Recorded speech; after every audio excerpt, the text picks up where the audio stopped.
This channel does not promote any violent, harmful, or illegal activities. All content provided by this channel is meant for an educational purpose only. নির্যাতিতার বাড়িতে পুরমন্ত্রী, নিহত কিশোরীর বাবা মার সঙ্গে কথা, পরিবারের পাশে থাকার বার্তা দিয়েছেন পুরমন্ত্রী অগ্নিমিত্রা পাল। বারুইপুরে পুরমন্ত্রী পৌঁছে গিয়েছেন অগ্নিমিত্রা পাল। নির্যাতিতার বাড়িতে বাবা মার সঙ্গে কথা। বারুইপুরে নির্যাতিতার বাড়িতে আজকে পুরমন্ত্রী, মুখ্যমন্ত্রীর যাওয়ার কথা রয়েছে আজকে বারুইপুরে, আর তার আগে পুরমন্ত্রী নির্যাতিতার বাড়িতে কিশোরীর বাবা মার সঙ্গে কথা। বারুইপুরে নির্যাতিতার বাড়িতে পুরমন্ত্রী অগ্নিমিত্রা পাল, নিহত কিশোরীর বাবা মার সঙ্গে কথা। লকেট চট্টোপাধ্যায়ও গেছেন।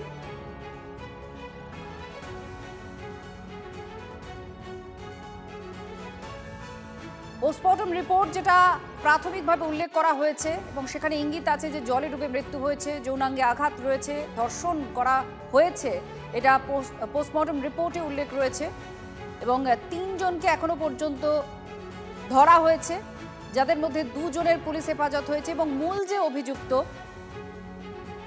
তাকে আজকে আদালতে পেশ করা হবে।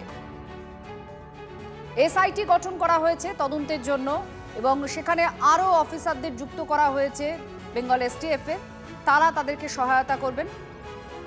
আর সিআইডিও এই পুরো কেস দেখছে। এই জায়গায় দাঁড়িয়ে বারুইপুরে নির্যাতিতার বাড়িতে আজকে মুখ্যমন্ত্রীর যেখানে যাওয়ার কথা, মুখ্যমন্ত্রী বারুইপুরে যাওয়ার কথা রয়েছে, সম্ভবত পরিবারের সঙ্গেও কথা বলবেন। আর আজ তার আগেই নির্যাতিতার বাড়িতে পুরমন্ত্রী পৌঁছে গিয়েছেন।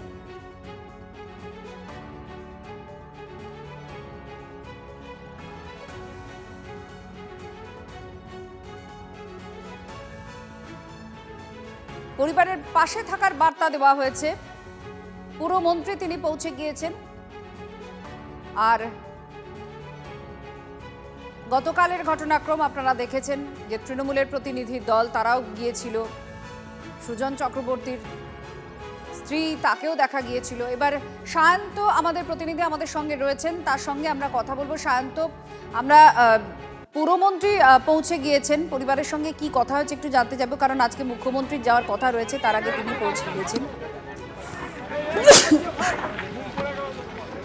একদমই, দেখো পৌরমন্ত্রী অগ্নিমিত্রা পাল তিনি এসে কথা বললেন যে নাবালিকাকে খুন করা হয়েছে এবং ধর্ষণ করা হয়েছে, তাকে তার পরিবারের লোকেদের সঙ্গে কথা বললেন এবং তার সঙ্গে বিজেপির প্রাক্তন সাংসদ লকেট চট্টোপাধ্যায় তিনি এসছে বিজেপি প্রতিনিধি দল, অর্থাৎ তারা কিন্তু মূলত এই কথা বললেন। এবং কি কথা লকেট চট্টোপাধ্যায়?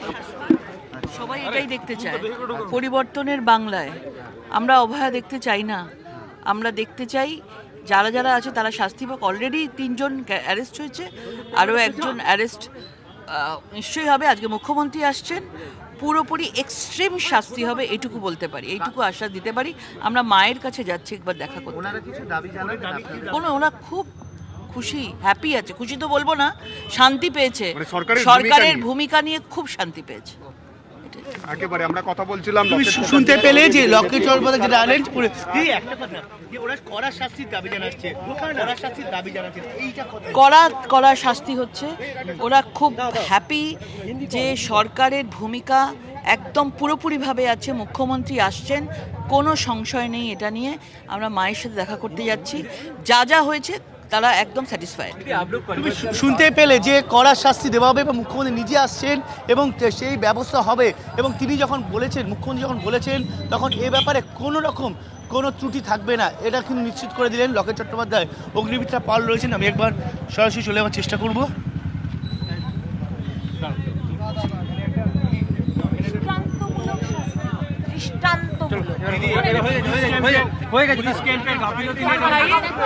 पुलिस गाड़ी में बैठ गई मैडम, पुलिस गाड़ी में। दीदी पुलिस कैंपेन ये भूमिका प्रश्न उठेছিল। साइड পুরনো বাড়িতে যাচ্ছে, পুরনো বাড়িতে যাচ্ছে। साइड এবার হয়ে গেছে।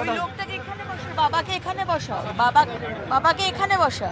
দিদি একটাই কথা, এই যে সরকার উপর আশ্বস্ত বোধ করলো, এইটা কতটা ভুল? কারণ বিগত সরকারের আমলে তো এইটা দেখতাম না, এই সরকার আমলে এইটা আমরা দেখতে পাচ্ছি।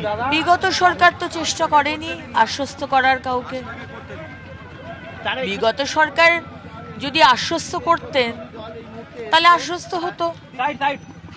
আমাদের মুখ্যমন্ত্রী আশ্বস্ত করেছেন, বারবার ফোন করেছেন, 24 ঘন্টার মধ্যে যারা অ্যাকিউজ তাদেরকে ধরা হয়েছে, আমরা কাজে দেখিয়েছি। সুতরাং মুখে আমি তোমার পাশে আছি এটা বললে তো হয় না। সুতরাং শুধু উনি নন, সারা গ্রাম আশ্বস্ত, এটা বাবা বলছেন। তুমি শুনতে পেলে যে বিগত এই মুহূর্তে দিদি পরিবারের পাশে থাকার বার্তা সব রকমভাবে দেওয়া হচ্ছে। আপনারা এই ঘটনা যখন অভিযোগ সামনে আসে তারপর যে উত্তেজনা উত্তপ্ত পরিস্থিতি তৈরি হয়, পূর্ণভাবে আমাদের সরকার, মাননীয় মুখ্যমন্ত্রী তার উপর আশ্বস্ত, পুরোপুরি ভরসা রেখেছে। আমাকে বলতে হলো না, উনি নিজেই বললেন, এবং সারা গ্রাম ওনার উপর বিশ্বাস রাখছেন। ক্যাপিটাল পানিশমেন্টের কথা বলছেন না, সেই সব কথা কিছু হয়নি। আমরা সেই বলতেও আসিনি, আমরা পাশে দাঁড়াতে এসেছি। মাননীয় মুখ্যমন্ত্রী প্রতিনিধি হয়ে ওনার পাশে দাঁড়াতে এসেছি, যেরকম আগেও দাঁড়িয়েছি এখনো দাঁড়াচ্ছি। তিলোত্তমা কাণ্ডে দেখা যায়নি, কালকে দেখলাম মোমবাতি মিছিল নিয়ে বেরিয়ে পড়েছেন, কি বলবেন? এই সময় আমার রাজনীতি করার আর রাজনীতির কথা বলারও কোনো ইন্টেনশন নেই। আমার নিজের 12 বছরের একটা সন্তান আসে, আর যাকে খুন করা হয়েছে ধর্ষণ করে তার 11 বছর বয়স, সে বন্ধুর জন্মদিনে যাচ্ছিল। এটা রাজনীতি করার, আমি অন্তত মা হিসেবে আমি করতে পারবো না।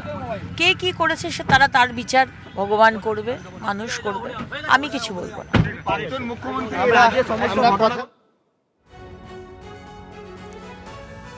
আর গতকালকের যে ঘটনাক্রম, তার আগে এই ঘটনা যখন সামনে আসে, উত্তপ্ত পরিস্থিতি তৈরি হয় বারুইপুরে। বিভিন্ন জায়গায় বিক্ষোভ দেখানো হচ্ছিল, গাছের গুঁড়ি ফেলে অবরোধ করা হয়। সেই সময় মুখ্যমন্ত্রী নিজে নির্যাতিতার বাবার সঙ্গে কথা বলেন, তারপর পুলিশ অ্যাকশন নেয়, গ্রেফতারও হতে থাকে এবং 3 জন এখন পুলিশের জালে আছে। মূল যে অভিযুক্ত তাকে আজকে কোর্টে পেশ করা হবে। আজকে মুখ্যমন্ত্রী তিনি যাচ্ছেন, আর সেখানে তদন্তের গতি প্রকৃতি সেটা কেমন জানবেন। গতকালও বিরোধীরা এই অঞ্চলে কার্যত বিনা বাধায় গেছেন এবং পরিবারের সঙ্গে কথা বলেছেন।